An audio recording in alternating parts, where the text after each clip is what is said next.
बच्चों, टेंस के बाद और छोटे मोटे चीज़ों के बाद अब वॉइस चेंज यानी एक्टिव पैसिव। ये एक्टिव पैसिव एक ज़रूरी चीज़, इससे अंग्रेज़ी को इम्प्रूव कर सकते हो, बातचीत में शामिल कर सकते हो। इसके क्वेश्चंस भी आते इंग्लिश ग्रामर में। तो वन बाय वन हर एक टेंस का पैसिव सिखाएंगे, तो इसको तुम लोग देखो नियम। तो आज से शुरू करते हैं एक्टिव पैसिव या वॉइस चेंज। ये तुम लोगों को सुविधा देगा, बोलने का तरीका सुधारेगा।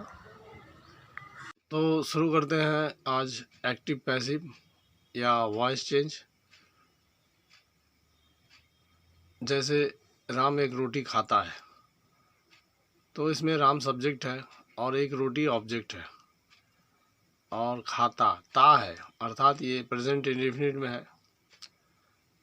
तो इसमें करते क्या, ऑब्जेक्ट को सब्जेक्ट की जगह रखते और सब्जेक्ट को ऑब्जेक्ट की जगह पे, और ध्यान रखते कि जिस टेंस में है उसी टेंस में बनाते, दूसरे टेंस में नहीं।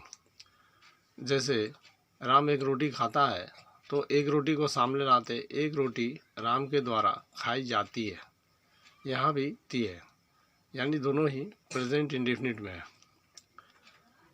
तो अब बात होता है कि इस वाक्य को सीधे सीधे ही बोल सकते या लिख सकते, राम एक रोटी खाता है। इसको इतना बड़ा करने का क्या ज़रूरत है, एक रोटी राम के द्वारा खाई जाती है।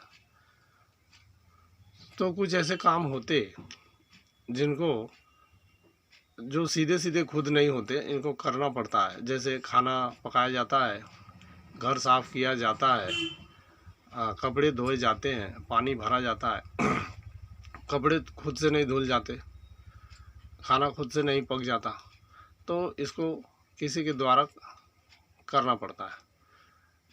तो इसलिए पैसिव सेंटेंस जानना ज़रूरी होता है। अगर तुम लोग न्यूज़ चैनल देखो तो उसमें भी बड़ी बड़ी बातें जो होती, उसमें अधिकतर सब पैसिव में बोला जाता है।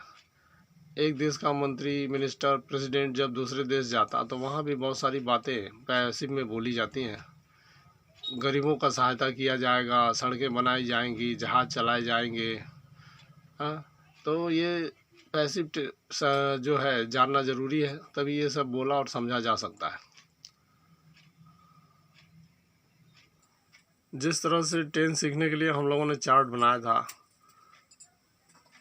इससे सुविधा होती है, ये एक लाइब्रेरी का काम करता है। वैसे ही वॉइस चेंज के लिए भी ये एक चार्ट बनाया हुआ है।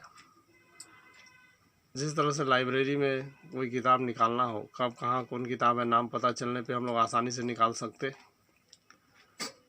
तो ये नियम भी जब चार्ट में सजे रहते, ज़रूरत पड़ने पर ये तुरंत निकालते, बोलते और लिखते, सुविधा होता।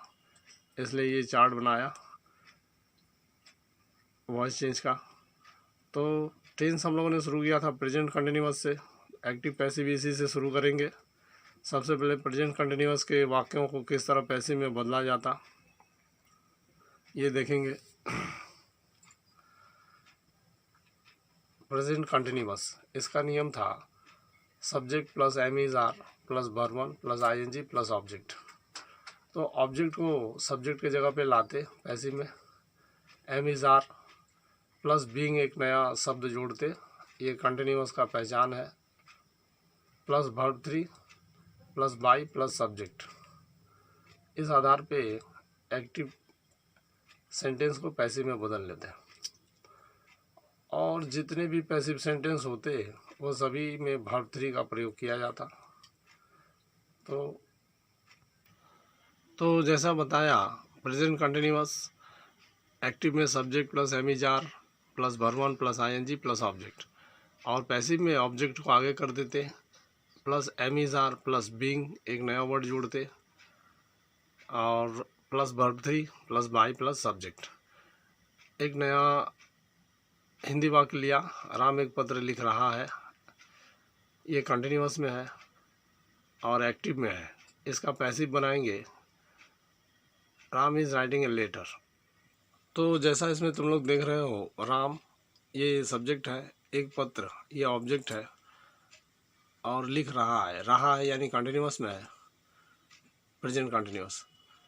तो Ram is writing a letter.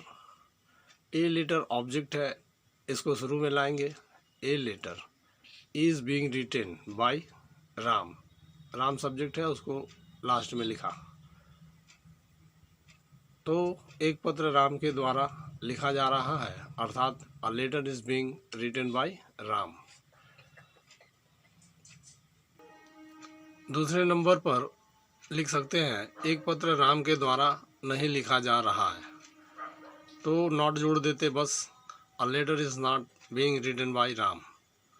3 नंबर में प्रश्न बनाते, क्या एक पत्र राम के द्वारा लिखा जा रहा है, इज को आगे कर देते बस, बाकी सब वैसे ही रहता। Is a letter being written by Ram question mark. फिर WH का प्रयोग कर सकते, क्यों एक पत्र राम के द्वारा लिखा जा रहा है, वाई लिखते और इसके साथ जो 3 नंबर अंग्रेजी वाक्य बनाया उसको जोड़ देते। Why is a letter being written by Ram question mark. और ये आज का होमवर्क है, दे आर प्लेइंग क्रिकेट। 2 नंबर सी इज़ वाचिंग TV। इन सबों का पैसिव करो और फिर 4-4 वाक्य बनाओ हिंदी और अंग्रेजी का। इसके अलावे और एक ज़रूरी बात जानना चाहिए, जैसे सब्जेक्ट की जगह पे अगर आई हो तब वो बदल करके मी हो जाता है। वी बदल कर अस, दे बदल कर देम, यू बदल कर यू ही रहता, ही बदल कर हिम, सी बदल कर हर और नेम बदल कर नेम ही रहता। जैसे 1 नंबर में मान लो आई एम प्लेइंग क्रिकेट, तो cricket is being played by me, I बदल कर me. We are watching TV, तो TV is being watched by us, we बदल कर us. They are playing cricket, तो cricket is being played by them, they बदल के them. You are writing letter, a letter is being written by you, you का you ही रहता। He is playing cricket, तो cricket is being played by him, he बदल कर him. She is cooking food, तो food is being cooked by her, she बदल कर हर।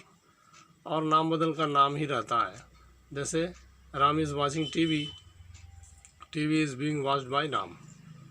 तो तुम लोग ये जो होमवर्क में वाक्य दिए गए इसका पैसिव करो और फिर उसका 4-4 बनाओ।